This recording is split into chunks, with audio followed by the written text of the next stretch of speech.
ক্ষুদ্রতম কোন সংখ্যা থেকে 3 বিয়োগ করলে বিয়োগফল 11, 28, 36 এবং 45 দ্বারা বিভাজ্য হবে?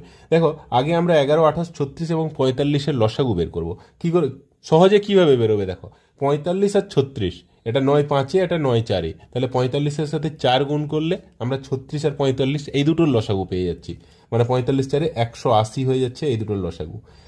28 মানে কি 4 7-এ, আর এখানে আমার 180-র মধ্যে অলরেডি একটা 4 আছে, তাহলে এর সাথে আমি 7 গুণ করব। আর 11, এটা একটা মৌলিক সংখ্যা, তাহলে এটার সাথে 7 গুণিত 11 মানে টোটাল 77 গুণ করব।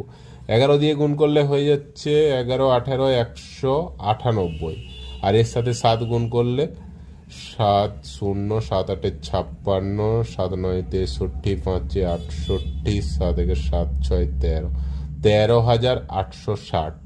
এবারে 3 বিয়োগ করতে বলেছে, তাহলে এর সাথে 3 যোগ করো, 13,863। এখানে অপশানে নেই, তাহলে অপশান ডি কোনোটিই নয়।